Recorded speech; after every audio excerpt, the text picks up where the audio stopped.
Hi friends, welcome to Hyderabadi రుచులు. నేను మీ ఇందిరా. ఇప్పుడు ఇంకో సీజనల్ రెసిపీతో వచ్చాను. మామిడికాయలు అయిపోయేలోపే ఫ్రెష్ మామిడికాయతో ఏమేమి రెసిపీ చేయాలో అవన్నీ చేసేసుకుందాము. మంచి నాన్ వెజ్ రెసిపీ అనమాట. మామిడికాయ చేపల పులుసు సూపర్ అంటే సూపర్ ఉంటుంది. చెప్తుంటేనే నోట్లోంచి నీళ్ళు వస్తున్నాయి. నేను చెప్పినట్టుగా ట్రై చేయండి, మళ్ళీ మళ్ళీ చేసుకుంటారు. వీడియోలోకి వెళ్ళే ముందు నా ఛానల్ ఏమన్నా సబ్స్క్రైబ్ చేయని వాళ్ళు ఉంటే తప్పకుండా సబ్స్క్రైబ్ చేయండి. లైక్ చేయడం మాత్రం అస్సలు మర్చిపోకండి. చేపల పులుసు అంటే ఎంతమందికి ఇష్టమో కామెంట్ పెట్టండి. నేను కొరమీను తీసుకున్నాను. 1 కేజీ కొరమీను ముక్కలు చేసుకొని నీట్గా కట్ చేసి పెట్టుకోవాలి. నేను ఒక చిన్న సైజు మామిడికాయ తీసుకున్నాను. అంటే మన పుల్లదనాన్ని బట్టి తీసుకోవాలి. ముందుగా ఈ కర్రీలోకి కొంచెం మసాలా తయారు చేసుకుందాము. ప్యాన్ వేడి చేసుకొని 2 టేబుల్ స్పూన్స్ గసాలు వేసుకోవాలి. ఈ గసాలని కొంచెం వేయించుకోవాలి. స్టవ్ సిమ్లో పెట్టుకొని వేయించుకోవాలి. 1 టేబుల్ స్పూన్ నువ్వులు వేసుకోవాలి. నేను 3 టేబుల్ స్పూన్స్ కొబ్బరి ముక్కలు వేసుకుంటున్నాను. మీ దగ్గర కొబ్బరి ముక్కలు లేకపోతే కొబ్బరి పొడి కూడా వేసుకోవచ్చండి. ఎక్కువసేపు వేయించాల్సిన అవసరం లేదు. స్టవ్ ఆఫ్ చేసుకొని చల్లారనివ్వాలి. చల్లారిన తర్వాత మిక్సీ జార్లో వేయించుకున్న ఈ కొబ్బరి గసాలని వేసుకోవాలి. 2 ఇంచులు అల్లం ముక్కలు చేసుకొని వేసుకోవాలి. 1 ఎల్లిగడ్డను వేసుకుంటున్నాను. ఫ్రెష్గా చేసుకుంటే బాగుంటుందని వేసుకుంటున్నాను. మీరు కావాలనుకుంటే అల్లం వెల్లుల్లి పేస్ట్ కూడా వేసుకోవచ్చు.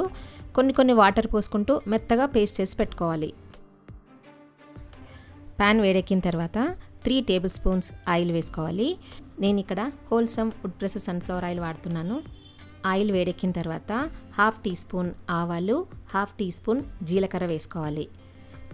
జీలకర్ర ఆవాలు వేగుతున్నప్పుడు 1/2 టీ స్పూన్ మెంతులు వేసుకోవాలి. ఇవి కొంచెం వేగిన తర్వాత 2 పెద్ద ఉల్లిపాయలని ముక్కలు చేసుకొని వేసుకుంటున్నాను. ఈ ఉల్లిపాయలు ట్రాన్స్పరెంట్ అయ్యే వరకు వేయించుకోవాలి. 2 రెమ్మలు కరివేపాకు వేసుకోవాలి. కొంచెం సాల్ట్ వేసుకుంటున్నాను, ఉల్లిపాయలు తొందరగా వేగుతాయి. ఉల్లిపాయలు ట్రాన్స్పరెంట్ అయిన తర్వాత 1 టీ స్పూన్ పసుపు వేసుకొని కలుపుకోవాలి.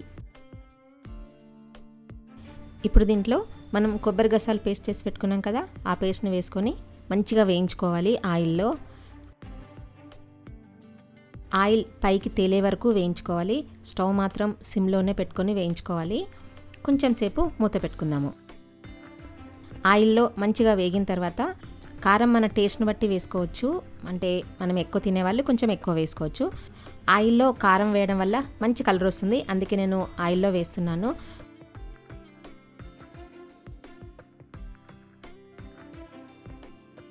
ఒక్క నిమిషం తర్వాత చింతపండు పులుసు వేసుకుంటున్నాను. ఇక్కడ 10 to 15 గ్రామ్స్ చింతపండు మాత్రమే తీసుకోవాలి. ఎందుకంటే మనం మామిడికాయలు కూడా వేసుకుంటున్నాం కదా, అందుకని చింతపండు కొంచెమే వేసుకోవాలి. గ్రేవీకి సరిపడినన్ని వాటర్ పోసుకోవాలి. నేను 2 కప్స్ వాటర్ పోసుకుంటున్నాను. మూత పెట్టుకొని 1 పొంగు రానివ్వాలి. తర్వాత దీంట్లో 1 టేబుల్ స్పూన్ ధనియాల పొడి వేసుకోవాలి. జీలకర్ర మెంతుల పొడి వేసుకోవాలి. జీలకర్రని మెంతులని వేయించుకొని చేసుకున్న పొడి ఇది. ఈ పొడితో టేస్ట్ చాలా బాగుంటుంది. కొంచెం సాల్ట్ వేసుకుంటున్నాను, చూసి వేసుకోవాలి. ఎందుకంటే మనం ఆల్రెడీ ఉల్లిపాయల్లో సాల్ట్ వేసుకున్నాం కదా. ఒక్కసారి కలుపుకొని ఇప్పుడు దీంట్లో 5-6 పచ్చిమిర్చి వేసుకోవాలి. ఇది నేను కట్ చేయలేదండి, డైరెక్ట్గా వేసుకుంటున్నాను. పులుసులో పచ్చిమిర్చి ఉడికితే మాత్రం చాలా బాగుంటాయి. ముక్కలుగా కట్ చేసి పెట్టుకున్న మామిడికాయ వేసుకోవాలి. ఒక్కసారి కలుపుకొని కొంచెం కొత్తిమీర వేసుకొని మూత పెట్టుకోవాలి. మూత పెట్టుకొని 2-3 నిమిషాలు ఉడకనివ్వాలి. సిమ్లో పెట్టుకొని ఉడికించుకోవాలి. ఒక 5 నిమిషాలు మరగనిద్దాము. అంటే ఈ మామిడికాయ అంతా ఉడికే వరకు మరిగించుకోవాలి. తర్వాత దీంట్లో ఫిష్ ముక్కలు వేసుకోవాలి. చాలా టేస్టీగా ఉంటుందండి ఇది.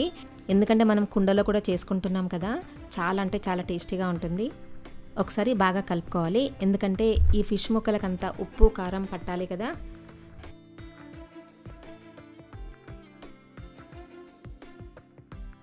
ఇంకా కొంచెం కొత్తిమీర వేస్తున్నాను. మూత పెట్టుకొని 5-6 నిమిషాలు మరగనివ్వాలి. ఫిష్ కర్రీని ఎప్పుడైనా ఎక్కువ కలపొద్దు, కూరని ఎక్కువగా కలపొద్దు. ఎందుకంటే ఫిష్ ముక్కలు తొందరగా చితికిపోతాయి.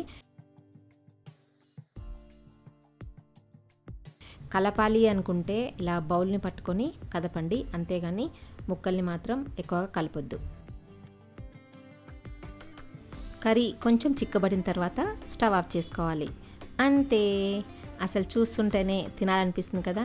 చాలా చాలా బాగుంటుంది. రోటీస్లోకైనా రైస్లోకైనా సూపర్ ఉంటుంది. మీకు కూడా కల్తీ లేని ప్యూర్ వుడ్ ప్రెస్ ఆయిల్ కావాలనుకుంటే wholesameindia.comలో ఆర్డర్ పెట్టొచ్చు, లేదా 9459458855 వాట్సాప్ నెంబర్కి మెసేజ్ చేయొచ్చు. నచ్చిందా? ఈ వీడియో నచ్చినట్టయితే లైక్ చేసి ఫ్రెండ్స్ అందరికీ షేర్ చేసి సబ్స్క్రైబ్ చేయడం అస్సలు మర్చిపోవద్దు. Thank you for watching.